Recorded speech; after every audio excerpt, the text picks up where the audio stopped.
السلام علیکم ورحمۃ اللہ وبرکاتہ۔ پیارے بچوں، کیا آپ کو پتہ ہے کہ غسیل الملائکہ کس صحابی کا لقب ہے اور انہیں یہ لقب کیوں ملا؟ اگر نہیں پتہ تو آئیے میں آپ کو بتاتا ہوں۔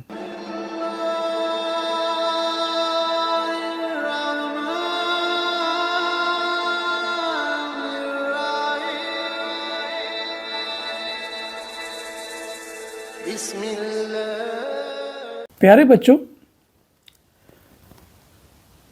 غزوہ احد جو 3 ہجری میں ہوا، یہ جنگ تھی جو مکہ کے کافروں اور مدینہ طیبہ کے مسلمانوں کے درمیان لڑی گئی۔ اس جنگ میں ایک صحابی رسول ہیں، حضرت حنظلہ رضی اللہ تعالی عنہ، وہ اس جنگ میں شریک ہیں۔ اس جنگ میں اس صحابی رسول کا والد ابو عامر وہ بھی شریک ہے، لیکن ابو عامر مسلمانوں کے خلاف جنگ لڑ رہا ہے، وہ مکہ کے لشکر میں ہے۔ اب اس صحابی رسول کا ایمان دیکھیے، رسول اللہ صلی اللہ علیہ وسلم سے محبت دیکھیے۔ آپ صلی اللہ علیہ وسلم سے درخواست کرتا ہے کہ اللہ کے رسول، مجھے اپنے والد پر تلوار اٹھانے کی اجازت دی جائے، مجھے اجازت دی جائے کہ میں اپنے والد کا کام تمام کر دوں، کیونکہ وہ آپ کے خلاف مشرکین کی صف میں ہے۔ اللہ کے رسول صلی اللہ علیہ وسلم جو رحمت للعالمین ہے، آپ نے یہ گوارا نہ کیا کہ کوئی بیٹا اپنے باپ پر تلوار اٹھائے، آپ نے اس کی اجازت مرحمت نہیں فرمائی۔ اسی جنگ میں جناب حنظلہ رضی اللہ تعالی عنہ کا مقابلہ ہوتا ہے ابو سفیان سے، اور یہ جنگ ابو سفیان کی قیادت میں لڑی جا رہی تھی، اور قریب تھا کہ حضرت حنظلہ ابو سفیان کا کام تمام کر دیتے۔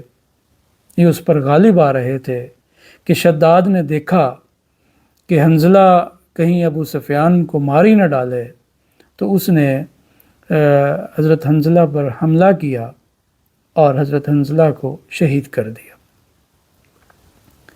حضرت حنظلہ شہید ہو جاتے ہیں، اور رسول اللہ صلی اللہ علیہ وسلم نے فرمایا کہ میں دیکھتا ہوں کہ آسمان اور زمین کے درمیان فرشتے حضرت حنظلہ کو سفید ابر کے پانی سے چاندی کے برتنوں میں غسل دے رہے ہیں۔ ایک صحابی یہ کہتے ہیں کہ ہم نے حضرت حنظلہ کی لاش کے پاس گئے اور وہاں جا کے دیکھا تو آپ کے بالوں سے پانی ٹپک رہا تھا۔ آپ صلی اللہ علیہ وسلم نے یہ احوال جاننے کے لیے کسی کو حضرت حنظلہ کی بیوی کے پاس بھیجا کہ کیا معاملہ ہے، تو اس نے عرض کیا کہ اللہ کے رسول کو بتائیں کہ جب جہاد کا اعلان ہوا تو حنظلہ جنابت کی حالت میں تھے، انہوں نے جہاد کا اعلان سن کر شوق جہاد میں، شوق شہادت میں غسل کرنا اور اس میں اتنی تاخیر کرنا بھی گوارا نہیں کیا، وہ اسی جنابت کی حالت میں غزوہ احد میں شریک ہو گئے۔ تو بچوں دیکھو کہ فرشتوں نے حضرت حنظلہ کو غسل دیا، اس وجہ سے ان کو غسیل الملائکہ کہا جاتا ہے، یعنی جنہیں فرشتوں نے غسل دیا۔